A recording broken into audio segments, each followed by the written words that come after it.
And hello, everyone. Welcome back to Enemy of My Enemy. We've been on break for way too long. Way too Way long. too long. But we're coming back at you with the good stuff here. We got Lou, we got Brian, and we got myself, Hodey. And we're just all happy to see you. Brian is having some technical stuff, but he's going to be with us in just a second here. And we're going to be saying gay a lot about this Don't Say Gay bill. So we're going to be dealing with that today. The Don't Say Gay bill was passed. I actually kind of surprised me there that it actually was ratified. I thought, sometimes there's like the virtue signally, like I'm going to kick this around just so people know what side I'm on. Bit. I was surprised to see this actually get passed, signed in, and ratified. And it's here. Like when there's like a budget proposal and they propose something that's never going to happen, but just to like make a statement. But this it's a law. It's a law. So let's look into this law now. As you can guess, this is a libertarian podcast, so we will probably find some problems with this said law. But I also want to I do want to give some credit where credit is due here. This is a law that is kind of in contention with school districts. So naturally, libertarians are going to be divided about this because both of them often suck. So here's the thing. It's a 7-page bill, and the wording on each page is very large. The initial bill was written like it was like a 2-pager. And I've said on this show how it makes me laugh when there's a bill that's so short, it's like written in crayon and not putting a lot of thought into it. It was written in such a way that you wouldn't have been able to even say like Mr. or Mrs. When introducing yourself, or boy or girl or anything, which would have been great. I mean, it's one of those examples when you go so far right, you go left. Like you went all the way around the world and now nobody has any gender identity. They have cleaned that language up in the final bill that was signed. So as much as I love to make that joke, it is not here, but there are still some maybe less funny problems, but still some problems within it here. To just go over the highlights, like I said, I have linked it. If you're watching on social media, I have linked it under all our feeds here. It's a 7-pager, really big. By the time you get through this opening monologue, you could have finished the whole thing by now. The highlights are kind of this. Grades kindergarten through 3rd grade, gender identity, sexual orientation, not allowed to be discussed. If the topic comes up in any grade level that of gender or sexual identity, that there is a note of it, and that this note is made not just available to, but in some cases encouraged to share to the parents of the student, so that there's no hidden record. If this child comes in, and this covers more than just sexual and gender identity, this also has to do with mental wellness, any mental issues that seem to be happening in school, that parents are allowed to look it up and have access to that information. And if the teachers deem that it's necessary, that they are encouraged to actually share that, whether the parent seeks the information or not, that there's kind of an encouragement to share it if they think it could happen. There is a provision. It is singular, but it does state that if they feel the child could be, it says if there's a reasonable, I'm trying to find it, I just missed it. Basically, if there's a reasonable idea that the child could be abused because of this information being shared, that is the one exception that they wouldn't have to share this with the parents. So if they believe that there may be some kind of danger to the student. Lou, I'm going to start with you and your thoughts on Florida's Don't Say Gay bill. Gay, gay, gay, gay, gay, gay, gay, gay. Oh, okay. It's the second most notable part of the Academy Awards. Thank you. Right? For that. So, I remember as a kid growing up, and I was really lucky to have very open-minded and supportive parents, and it wasn't a personal concern. However, one of the things that was really kind of driven home in school for us was that, if there's a problem at home, or if you have a personal something you want to talk about that you're not comfortable talking to your parents about, you can talk to a teacher, you can talk to your school counselor, you can talk to your school nurse, things like that. And we were told that was a safe place, because sometimes home is not, unfortunately. And one of the issues I have with this and a lot of other laws, you know, we've seen this with red flag laws, we've seen this with all kinds of things, is the word reasonable when it comes to legislation. Legislation needs to be black and white. If X, then Y, period, the end. Leaving the term reasonable up to, you know, the uber conservative who is homophobic versus, you know, someone more middle of the road versus someone way on the far left, then what's considered reasonable? You know, Florida is also known for, there are a lot of those conversion camps, right? That really are just a camp full of abuse and lifetime trauma for kids of all sexual and gender identification, you know, identities. So these kids have nowhere safe to go. If they don't feel they're safe at home and they're not safe at school, what do? Where can they go? Who can they talk to? It breaks my heart, and I'm bracing myself for the statistics of suicide and abuse and murder and teen homelessness and all of these things to just go through the roof. I'm very concerned. You know, I know there was a lot of hyperbole about, you know, what this law is or is not, from both sides. And, you know, a lot of the things I think these conservative parents were concerned about are things that are not an issue in school. Like, nobody's sitting there teaching your kindergartner, like, how to put a condom on a banana and what gay sex is. Like, that's not a thing. You know, in those younger ages that we're talking about, you know, your own body and understanding how your body works. And also, you know, when we talk about sex education, when it comes to that age, you know, elementary, it's not sex education. It's learning about your body.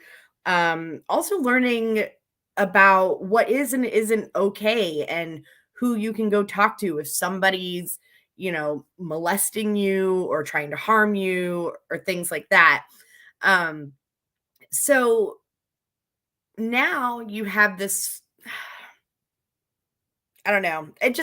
I get very emotional about it because I know where this is going. And over the past year, there across the country, there have been over 700 anti-LGBTQIA legislations presented all across the country in different states. So I don't know. It breaks my heart. There are going to be a lot of kids, you know, was this No Child Left Behind? Well, you know. Oh, this is No Child. Sorry, Lou. No, I mean, it is. You're going to have a lot of kids left behind, whether it's a lack of education and understanding their own selves and their bodies and what they may be going through, or, you know, and you're going to ostracize kids who have two moms or two dads, things like that. And it just makes it so much worse. And I like, in 2022, the fact that this is a thing makes me absolutely sick. And God bless you, Disney, for giving DeSantis the middle finger. I love my big. I don't know. I was gonna say, I don't know why we're giving Santa the big middle finger. He brings presents every year, so I mean. Oh, DeSantis. We're not talking about that Santa. We're talking about this Santa. Okay.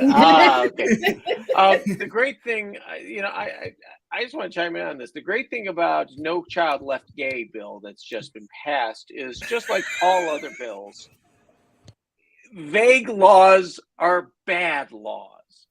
And this is vague as hell. Yeah. So with the idea that this is going to be, there's going to be two ways this thing is going to die horribly. Number one, malicious compliance, which honestly is the part I'm looking forward to the most of. Watching these guys try to sit there and go, Okay, well now you've got to notify on every sort of mental health. It's going to be like, okay, you want that? No problem. We're going to do that. We are going to go ahead and notify you on every stupid thing. So I see that happening first. The second part of it, and maybe this gets into a little bit more, is that good laws, bad laws. There's some things in there. I don't think that schools should be teaching sex ed from kindergarten to third grade. Generally, it doesn't happen, but you get those wacky courseworks that sit there and say, well, we got to go over this. You know what? Leave it up to the parents probably at that age for the most part. But I think that's common sense. And I think that's also something that you should be able to have the right to go and say, hey, I don't want my kid in this class because, concerns. I,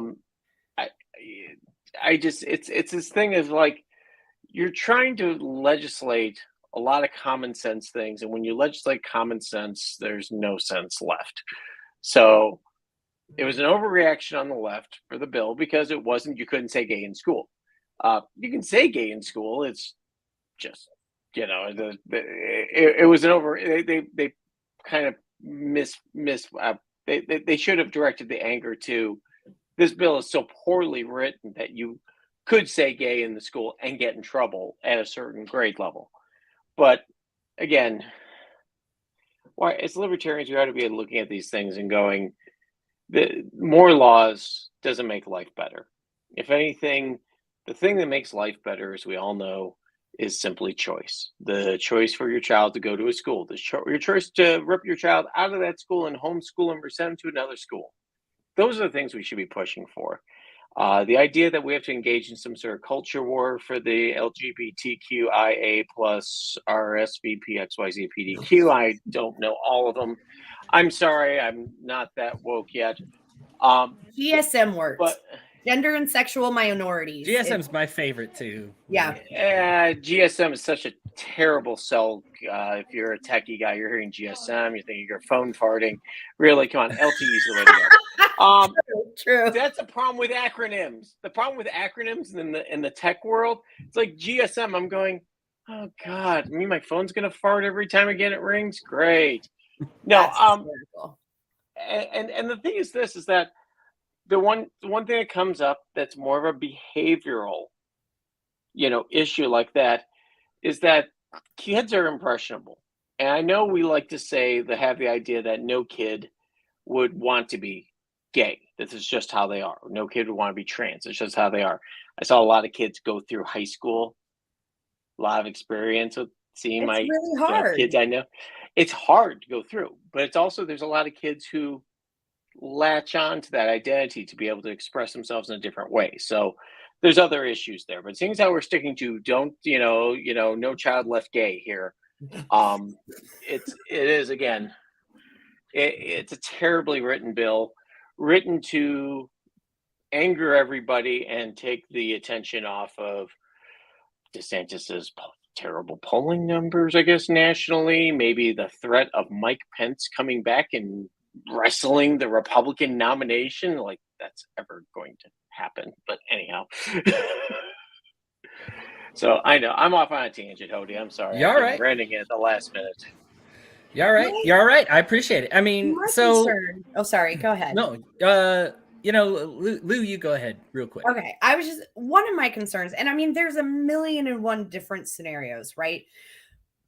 But one of my concerns is, kid comes to school and they're talking about their parents and, my parents are gay. I got 2 dads or whatever the case may be. My brother's gay. And it's just a matter of fact, and then you have a teacher who may not fully understand the law, which most people don't,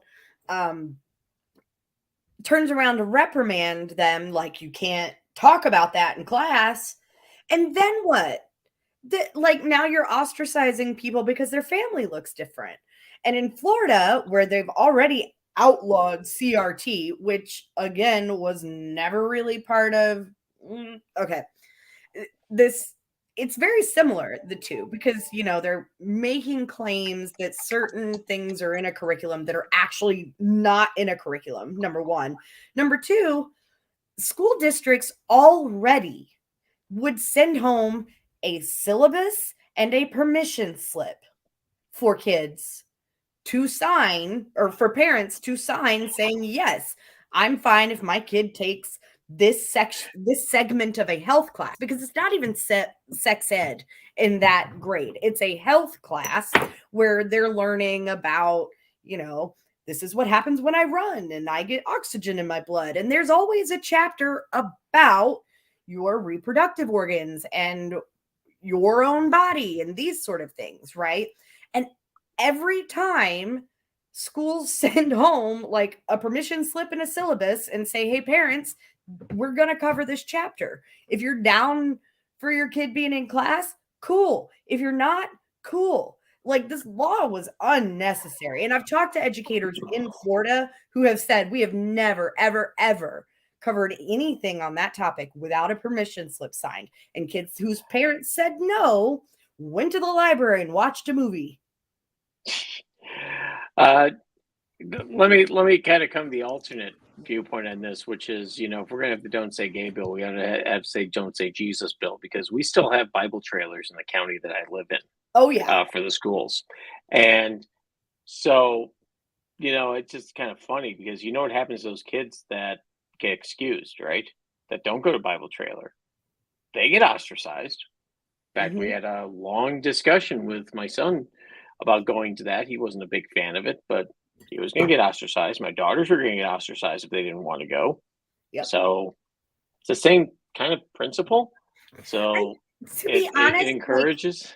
I never, in my experience and from, you know, my own personal observation, I've never witnessed anybody get ostracized for not being in like the class about a uterus. Like, nobody gave a shit. Because at that age, they're not even paying attention. They're giggling because you said vagina. Like, they just don't care. I'm gonna take issue with it, Lou, because honestly, I'm trying to think back in the years. High school, we got a syllabus for my kids, but honestly, 99% of the time, it was just garbage because it never followed reality. And honestly, I'd still go back to the time that they gave my daughter a geography lesson, and they were teaching her about the country's current European map that was circa 1987.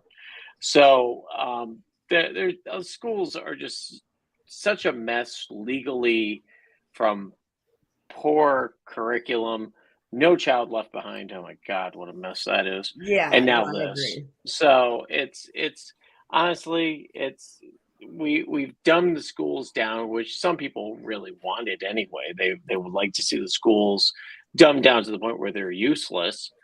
But the problem is, if they're useless, what are you gonna do? Right. They do serve a purpose. So yeah. Anyhow. I'm gonna bust in here. Here's the thing. Yep. I'm gonna give the right a small bone because I'm about to give the left a big bone here. But here's my small bone to the right. I don't know if I'm allowed to say this in Florida. This sounds does a little, right? Oh, I'm in Florida. Here's an adult bone for the adults in Florida here. Look, if you steal money from somebody and you force them to pay for something, they at least have a right in saying how that's conducted. And that is a huge, and I think some honest lefties are kind of becoming aware of this by saying, like, maybe that school choice isn't all that bad, like that we've been pushing against. And that is just a fact. And I'm sorry, you've got to come to grips with that. If you steal money from somebody and you say, I'm forcing you to pay for something, at the very least, they get representation in how that is said. Now, some of these people that you have to talk to are idiots. And I get it as a lefty. Like, I see that, but they are idiots. You took their money, you took their kids, and said, sorry, you've got to receive education somehow, either on your own, but we're going to take your money, so you might as well use our service. Okay. So it's kind of, they have a right to use the service and say how it's conducted. If you don't like doing business with them, you are not allowed to take their money. Okay. So there's step one. Step two, or I guess bone number two, this is getting graphic. Bone two for the right here. There are times that school districts, as Brian mentioned, teach things and they do a poor job, and parents have a right to know what is being taught and how it is being taught. There is absolutely, the left loves to make fun of this, but I've been part of it and seen it. There's absolutely legitimacy in feeling bad because you're white with the way a teacher teaches a subject. They sometimes do a poor job. You maybe had a teacher that taught it well. That's great. I had a teacher who didn't, and it felt like crap. And I'm not saying that like, oh, my white suffering is so much more than your black. No, that's ridiculous, right? I get it. I get the ridiculousness of that. That doesn't make it okay. And so the fact is that if teachers are teaching something, I do want parents to teach it, see it, know about it, touch it, learn, see, observe. I want them to be able to say, okay, I see what this is, and know about that. So I think there is a right there. And the way most of this bill is phrased, as with any bill, most of it sounds pleasant. You know what I mean? You get through the first bit of the healthcare bill until you see all the hidden earmarks, and you're like, this all sounds great. I'm all about this. This is great. It's in all those little asterisks, and as Brian mentioned, the some of the vagueness of it, that things get really bad. And now here's those are the few bones I'm going to give to the right here, but my biggest bone for the left. Look, here's the deal. This bill is written so poorly that unfortunately this isn't just affecting teachers. This is also affecting counselors. This is talking about the school districts in general. Now all of a sudden, if you want to talk about it, I'm not saying a teacher has to bring it up, but if you as a child come and say like, man, I'm really struggling with this gender thing. I'm really struggling with sexual orientation thing. I need somebody to talk to about this. Grades kindergarten through 3, not allowed. Sorry, go home. You know what I mean? Like it's not even allowed to be discussed. Allowed to be discussed with counselors after that, but then the counselors are going to tell your parents. Now, this sucks. I've been a part of a couple of corporations before where if you report your boss for doing something unethical, they will tell your boss, and your boss then deals with you. Like, yeah. That is stupid, right? Nothing that like, and what does that teach you? Don't report your boss, because you're going to get in trouble. Right? Like that's what it teaches you, So if you suspect as a child that there could be trouble at home, you need somebody else to talk to. When I went through a divorce, one of the things that I learned from my therapy was it was important to have acquaintances, people between the deep friends who I'm going to keep a relationship with forever and people who I don't know, that in between stage. Because what you can do with an intermediary friend is somebody that's like, hey, listen, if something terrible is going on, she's cheating on you. Well, I don't want my family to know that, because if we all work it out, I want them to treat her normally. But right. I don't want nobody about it, because this is eating me up on the inside. So you need a therapist or a third party or an acquaintance, somebody that you can bounce things off of to not go in the know. What this is doing is eliminating that entire sphere of saying, like, I need to talk to somebody about this. I'm not ready for it to be a part of my main sphere yet. And saying, no, this is all going to go to your main sphere. Now, again, you're putting the judgment into the hands of a counselor for them to say, I feel like there's going to be harm. Now, what I hope is that all of them will say, I feel like there was going to be harm. And none of them report it, because they all take this there's a reasonable chance they might be harmed. And I hope that they all take advantage of that. But the way it's written, it actually says there needs to be procedures, or it needs to be a system in place for schools to notify parents when this kind of conversation takes place. And that's unfortunate, because the thing is coming out is a moment that needs to be theirs. Doesn't need to belong to the school. So if it needs to be tightly whatever, then that's between them, And there's an importance there. I feel for these students, because I know kids that were that age who were going through it. And I've seen adults that never got a chance to transition because of fear, and it's a really unfortunate thing, because we need these conversations, because the truth is there is both gender dysphoria and there is transgender. Both exist. And when you are an extreme lefty and dismiss all cases of gender dysphoria, or you're an extreme righty and you dismiss all cases of transgender, there's no conversation about it. And we need to be prepared to have a conversation about it. For me, I would prefer kids to hear about everything and take what they can. Now, obviously, is there an age appropriateness? Of course. Do some teachers do a crappy job? Yeah. And no bill is going to fix that, because human beings are good and bad. And some of them are good and some of them are bad. And some of them will do a different job teaching about this kind of thing. So the very least we can do is have transparency so that we can at least see if it's being taught correctly or not. But I do think that there is a time when a child, if the child is the initiator and says, I would like to talk about that, I would like to talk about this privately, we need to take that seriously. And I think we need to honor those requests. This bill prevents the honoring of that request. And I think that that's just really unfortunate, that like I said, having gone through, and mine is a divorce, right? So I have some familiarity, but not with at least my identity. At least at the time I was an adult, and I had several acquaintances I was able to go to and a therapist that I could afford. Kids don't have that. They're entirely dependent on the parents, school, whoever is giving them things in life, because they are not fully, we don't recognize them as people yet. We recognize them as kind of our property and our little projects until they hit a certain age. And that's especially at that age, they don't go anywhere but home and school. Yeah. I mean, yeah. I mean, it's a short bill. So I don't know how much there is more that I can say about that, because there's a million different ways that you can pick it apart. Brian was mentioning this. You can definitely mess with this. You were talking about a little civil disobedience with the law.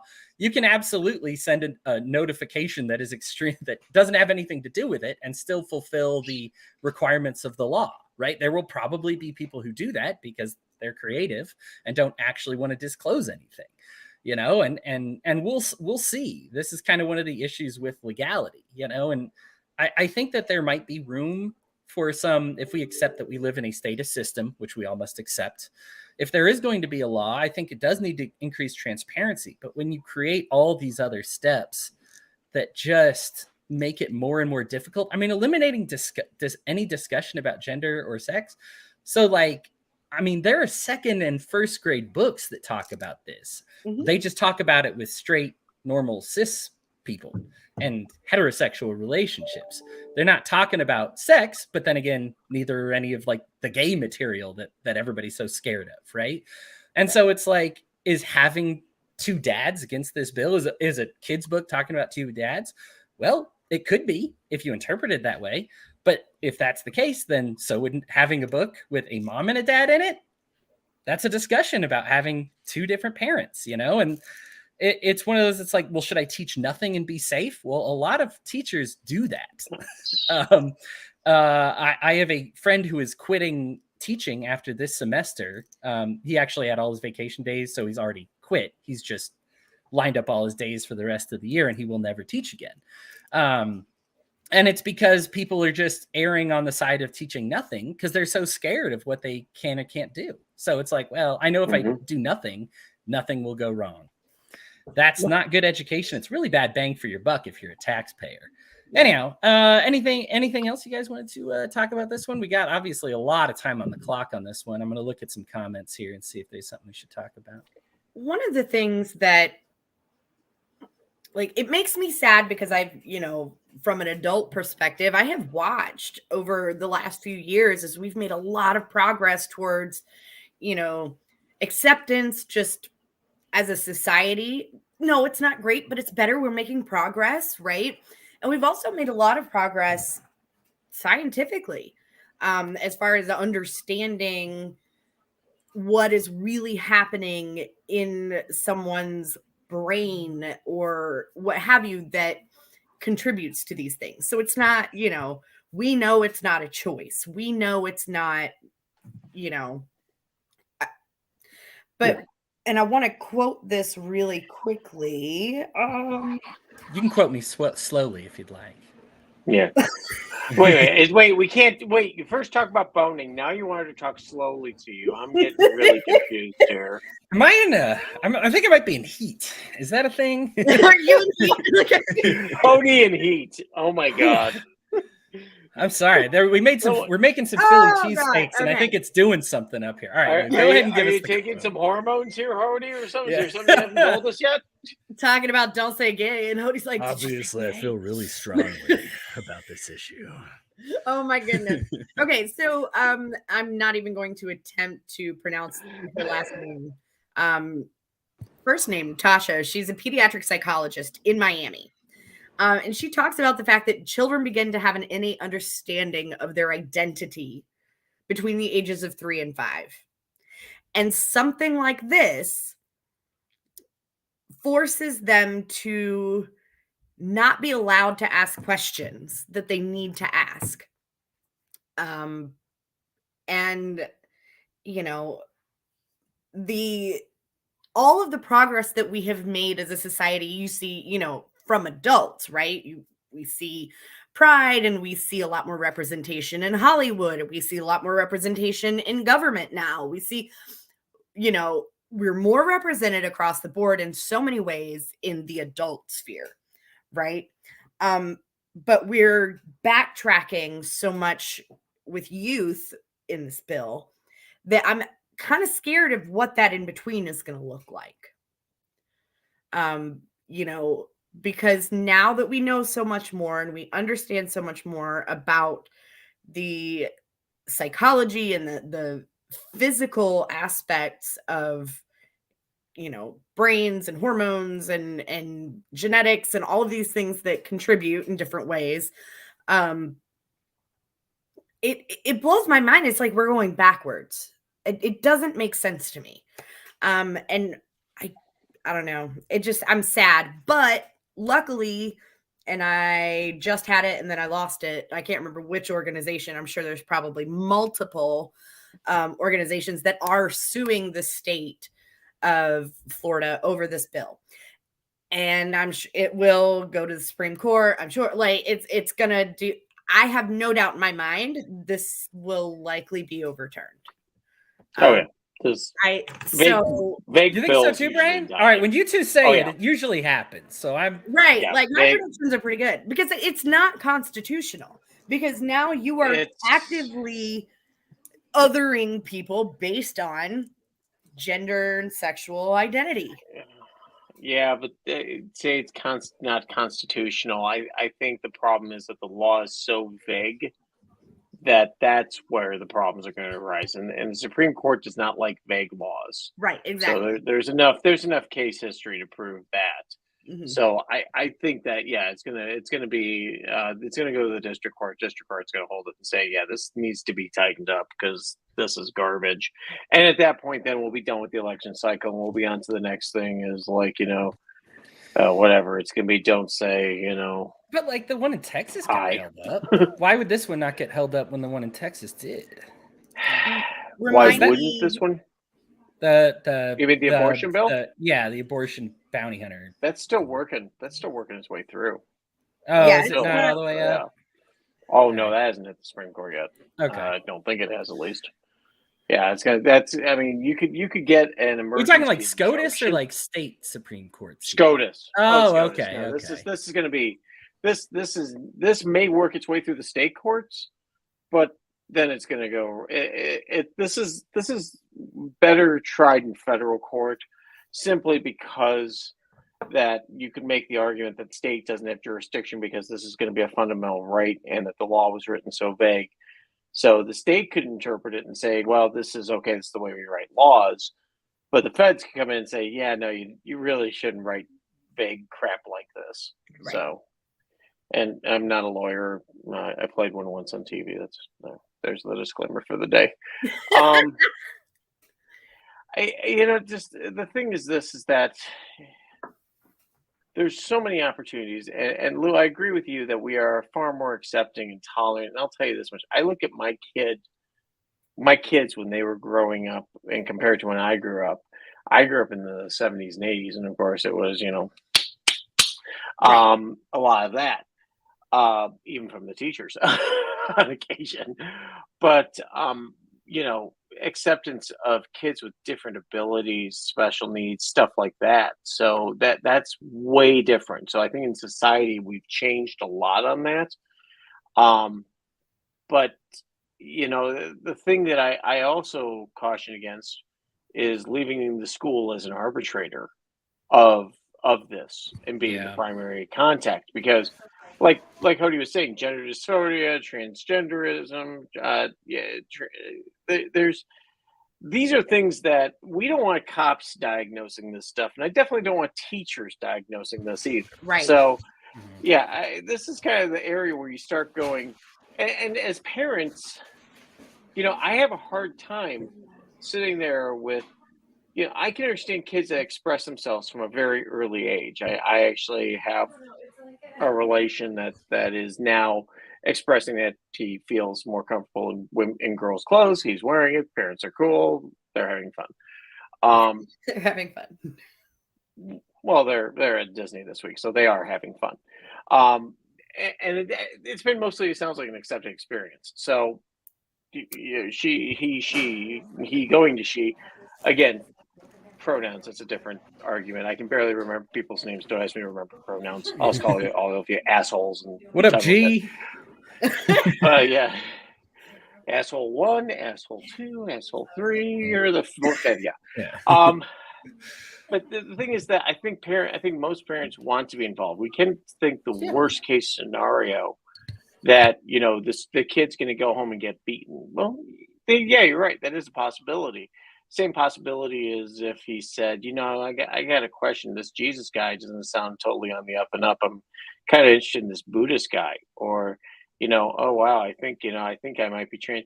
There's a lot of reasons that parents beat the hell out of their kids. And it's not because they're gay or anything. It's because they're shitty parents. Yeah. So I just have a hard time for parents that wouldn't be involved in a discussion. And there are schools that have specifically kept parents out of discussions, right? The parents should have been involved in. Yeah. So there's some rights here that as a parent, my child goes into your school, I think I have a right to go ahead and know what they're saying at the school. Now, of course, this law was written in a way that makes it the second worst possible way possible, besides not saying anything. So again, this gets back to it as a quote up earlier, was that schools should be more localized, but realistically, schools should be the parents, the kid, and all of them picking the school they want to send their kid to, as opposed to just having it based on your zip code. Once we are allowed to do that, a lot of this bullshit goes away. Right. It really does. Schools needing to compete. Whew. Yeah. I do want to say, I lived in that part of the country for a long time. And now living up here, there's a very big difference as far as, culturally speaking. And in Florida, Georgia, South Carolina, where I was, it's uber conservative, Bible Belt. Yes, exactly. Banjos playing in the background.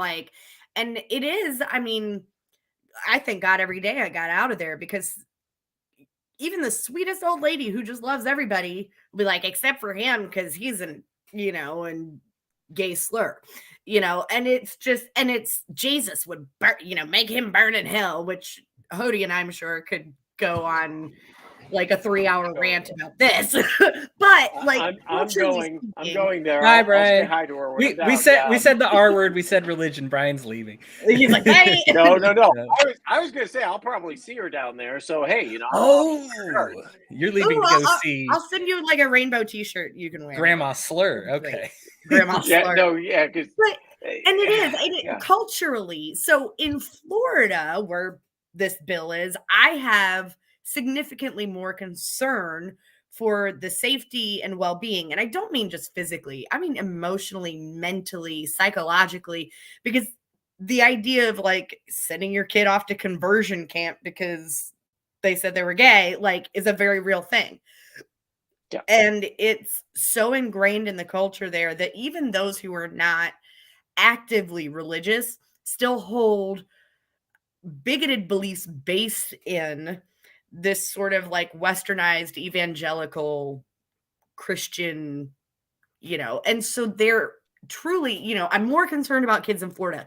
If this was passed in California or New York, I wouldn't be as concerned. And I know that sounds really terrible. I mean, it's still terrible. Don't get me wrong. But culturally, this is scary.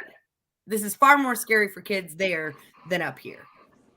Well, let me ask two questions on this. Number one, if it's California, and they were including and encouraging kids to express themselves, and the kids that maybe were, well, all my friends, because I mean, we've had it to where like groups of girls, you know, and there have been studies on this where groups of girls or even some groups of boys, one might go transgender and the rest will follow. We know that the percentage of people that are transgender in society is pretty low. I mean, it's 1%. Typically don't stick, And, right? And right, and that's what kids do. Yeah. Isn't that why this Right, conversation is important, though? Like, that's why we need to train people to talk about it all.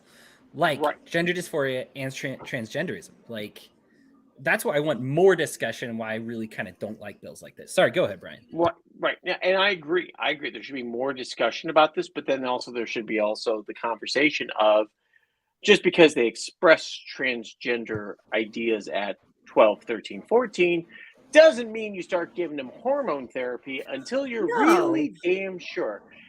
But that's a different subject. And there have been people who have regretted transitioning and things like that. Small percentage of a small percentage. Right. But the second point I have with that, the whole thing of the schools and things like that is, once again, they're going to do a terrible job. It's not for lack of trying. What? Yeah, I know. It's weird. You're going to fuck it up? All this money? Well, let's see. Police, we give them lots of money. They screw stuff up. Schools, we give lots of money. They screw that up. Politicians, we give them lots of money. They screw stuff up. There's a pattern here, and I don't know what it is yet. But the reality is it's disturbing to think that we have to rely on the schools. And in some cases, trust me, I get that sometimes it's the only way to be able to reach kids, especially at-risk kids, the very poor, the rural Kentucky, you know. But again, this gets back to, do the parents have a say? And actually, I'm just getting back to my point here. I there's a third point I want to say, Lou. One thing you brought up that you're born with your identity, and that, you know, kids are gay or straight and things like that. There's a lot of biological components of it. Well, you know, the conversion therapy is like bloodletting. Let's be honest. That's all it is. It's I think this works. You know, back when they did in the 1600s, before we had like medicine and sterilization and, you know, stuff like that. But a lot of these behaviors are driven by chemical imbalances or balances or whatever else. I'm not trying to be exclusive on this, but I'm just saying. So there's always been the question, if there's a pill that doesn't make you gay, do you give your kids that pill? A great example of this is the deaf community with cochlear implants. Deaf community is very upset with cochlear implants because it's destroying that community. People are leaving that community because now they can hear. It's the same thing here. Are we going to be doing... Is that a real thing? People get pissed about that? Yes. As a deaf person who is scheduled surgery for a bone anchored implant, it's not the same as a cochlear, but ultimately, it is. It's very much a thing. And typically it revolves around children who are born deaf as opposed to people like me. But it really truly is, you know, if you take your baby to go have a cochlear implant, the deaf community does get very up in arms about that. You know, it's not, they look at it as, it's not a disability, it's a different ability. And so we should, and see, I'm with you. I'm like, as someone, I wasn't born deaf, but as someone who is deaf, I want the help. If I had a bad leg, whether I was born with it or injured it later in life, I might still want crutches or a prosthetic. But you know, I'm not allowed to do that. Right. And the thing is, I don't want communities dictating personal choice. And that's what we're doing with schools. It's what we're doing with the police. It's what we're doing with everything else. And Ronnie has a great comment, Hodey, that he just put up, and I'm going to do a shout out right now for Ronnie. He's our biggest fan. I appreciate it. I question my sanity sometimes. And Ron, we love you. You're fabulous. I'm going to point out that unfortunately, Ron, in this case, you are a bit wrong on this, because every thought we have, everything that we do, every reaction we have is based on two things: physiology and chemistry. So if I alter one of those two things inside of your brain, and actually even in different organs, gut bacteria actually now plays a role that we're finding, a whole bunch of other things. If I change the chemistry of your brain, or if I change the physiology of your brain, you're going to make different decisions based on things. Oh, Christy's going to challenge Ron for fandom. Sorry, this is a competition I will welcome. Although I will say, Christy, Ron's pretty on it. Christy is a wonderful fan of the We Are Libertarians network. As far as the Wall Network, yeah. I mean, yeah, Christy is the biggest fan of the entire network. Ron is. If we're the Yankees, Christy is our George Steinbrenner. This is like our children. We love you equally. Yes. But yeah, let's take a look at the Patreon balances and see who we love more. Anyhow. Oh, him. Yeah, I mean, just kidding. No, you're good, Brian. I agree with what you're saying, like, because I think who we are is more than just our DNA. That's part of it. Yep. Like, I mean, it's kind of like the nature or nurture, and psychologists for the last 200 years are like, isn't it both? Like, your experiences affect you, and how you're born affects you. This should not surprise very many people. Like, you can't either or that one. Like, no. That you have twins, right? Twins, literal genetic copies of each other, raised in the same home. Yeah, you're right. And you could even have them raised in separate homes, and they could end up exactly the same. Right. But is that a chemical?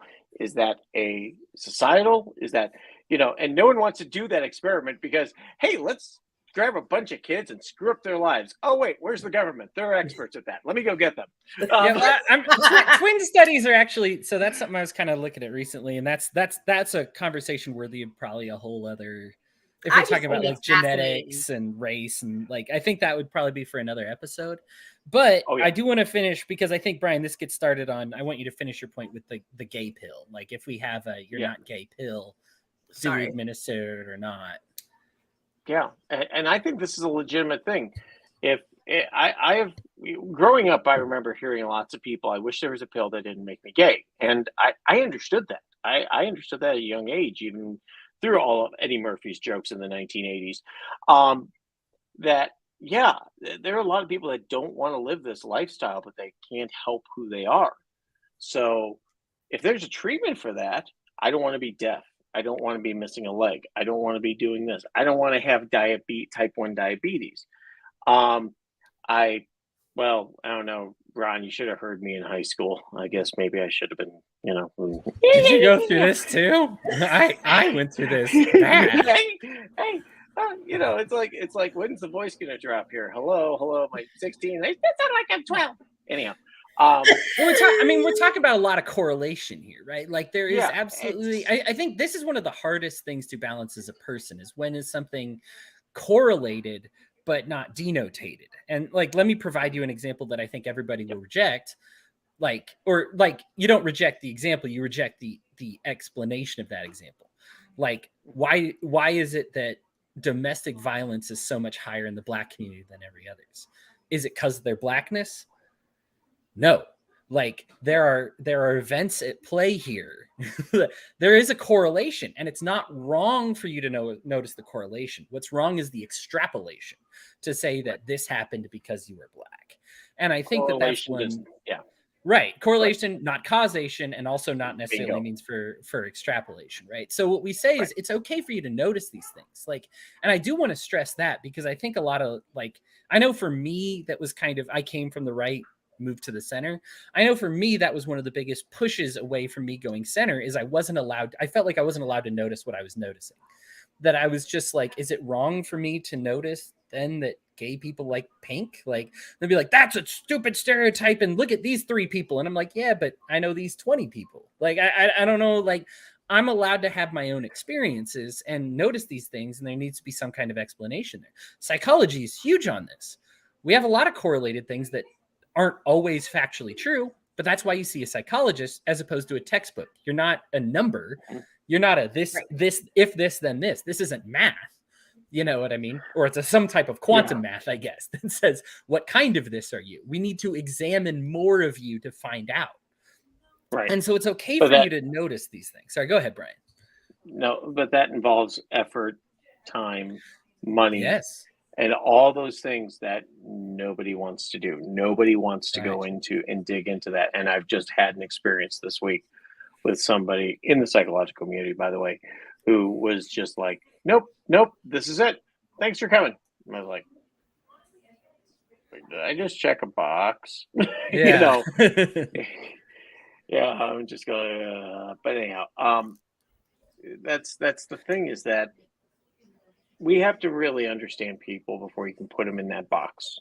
There are going to be kids out there who are going to express transgender ideas because it's kind of, I hate to say this, a little fashionable in high school these days, and may come out and regret it later. I was actually talking to somebody about this, who, if you look at the kids, the 80s kids with the poofed up hair and the mullets and stuff like that, or the 90s kids in goth, or the millennials and were gay and now we're into trans, and I'm guessing maybe in 2030 they'll all be baseball players. Jammy kids right here. Boom. Jammy kids. There we go. Oh, you were a Jammy represent. kid? I always was and still am now. Me too. The only reason I'm not right now is I just got home from work. Yeah, so. you had to come straight from work. That's I did. Yeah. Usually there's like a trail of clothes when I come in the door. Like as soon as I get in the door, it all goes. Well, I'm a nudist. I want everybody to get a final word on this one before we wrap up here. And I'm going to start this early because normally I end it with like 5 minutes to go and we go way over because we have a lot of final thoughts. But Lou, we haven't heard from you in a minute. Why don't you give us your final thoughts on this topic? I hate to be, that person's like, what about the children? But like, I'm really concerned. I'm concerned about the health and safety and well-being, physically, mentally, emotionally, long-term, for any kid who is potentially harmed by this bill and by people who abuse the vagueness of this. And I really, really hope that it's overturned and overturned quickly. And in the meantime, I'm very hopeful to see more support for LGBTQ youth in Florida and other states that are, dealing with legislation or potential legislation like this. It makes me sad and it breaks my heart because we've come so far and I feel like this is 2 steps back. Brian, give me your final thoughts. Oh, I agree 100% with Lou on this. I mean, I see it. Yeah, I know. Once again, vague laws are bad laws. Vague laws get used by prosecutors, the police, to do things. They are the ones that use them. RICO statutes to go after a kid who broke into a shop and coordinated with his buddy, and they're going to jail for 15 years on federal racketeering charges or something stupid like that. Vague laws are bad laws, and as libertarians, we should be sitting there going, write good laws. You guys are paid a lot of frigging money. Do your jobs and do them right. But then again, this is government. So government, police, teachers, blah, blah, blah, blah. We tend to go ahead and write bills that are politically driven. We have laws that are politically driven, and that's what we as libertarians should really be beating the hell out of. I agree with some of the aspects of the bill about notification, things like that. We've talked about that in detail. But again, this is a terrible law, and there are things that they should do, and I don't think it's going to last personally. So there's your official prediction for both me and Lou. So we are both on board. So it's going to happen.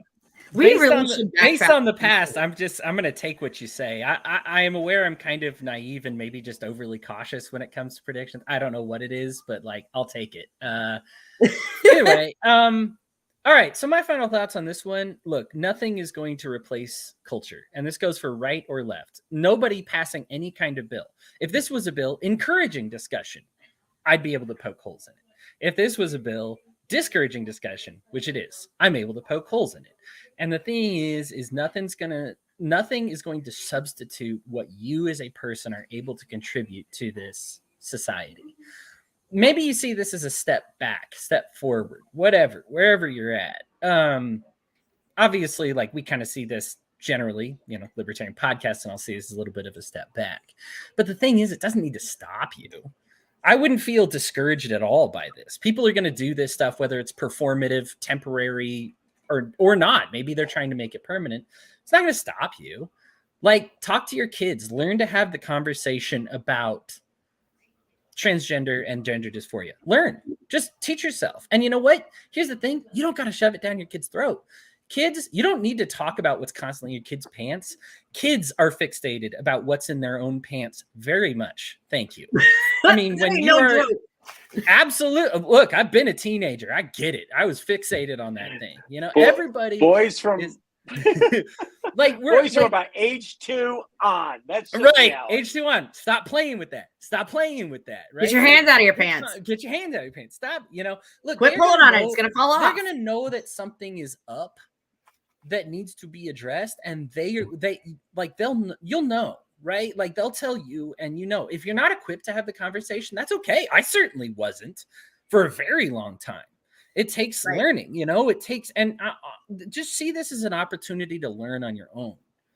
You know what I mean? Like, take what you hear and say, okay, I'm going to learn about this and like figure it out, and know when is too much. Know when you're being the active voice that's, look, both the right and the left have this constant fixation about other people's pants right now. It's ridiculous, right? Like, stop insisting that you have a look in what's in somebody else's pants, right? I'm like, team no pants. Right. Well, except for us jam a bottom / no bottom. That's gonna make junior high really interesting. Yeah. A bunch of little Porky Pigs running around. Daffy Ducks. Yeah, that's great. God, they're gonna have to double the Donald condom Ducks, stashes at the schools. God. That's right. Donald Duck. Daffy's totally naked, isn't he? Yeah, Donald is the one with the shirt with no bottoms there. And the hat. Yeah, I like that. Hats and no pants. Like, this is obviously... I'm down. I'm in heaven right there. Anyhow, this is why you don't take advice from libertarians, this last part here. Anyway, what I'm just saying is, like, honestly, listen to it. Be ready for it. Kids will bring it up if it's something that needs to get brought up. And if they feel normal, like, hey, if you call in a boy and a girl, and they are fine with that, there's no need to disrupt that. Right? Like, that's comfy. That's cool. Like, if they say something's up, it doesn't need immediately to be like, it's dick off time. Like, look, that's when you start to have these conversations, right? Like, you don't need to immediately chop off the wang or what's the one thing, the knit a fake penis to put in there. So that, look, relax, take a deep breath and have the conversation, because you know what? As much as I like to laugh, maybe someday it will be dick off time. But you don't need to jump to that immediately, right? Like, there's not an immediate, like, as a parent or teacher or educator or therapist or whatever, take a deep breath, have the conversations, and that's the only way you're going to enable the person to make the right decision for themselves. Leave kids alone, be there and ready for and ready to talk with them when it's time. Everybody, thank you so much for tuning in. Is this sorry? Is this? I just have this vision of Mr. Miyagi going, "Dick on, dick off." I'm laughing because when you have kids and they like stub their toe, you're always threatening to amputate. Like, it's a joke to sort of get their mind off of it a little bit, And I'm like. Sure. Anyhow, everybody, thank you so much for tuning in, dealing with kind of my last minute shenanigans there. We look forward to hearing from you again. There's been plenty. There's plenty to discuss, and we're gonna figure out what exactly we want to discuss next. But tune in, stay tuned. Hit some notifications. You'll hear from us next time. Kisses. Have an excellent day, and we'll talk to you next time.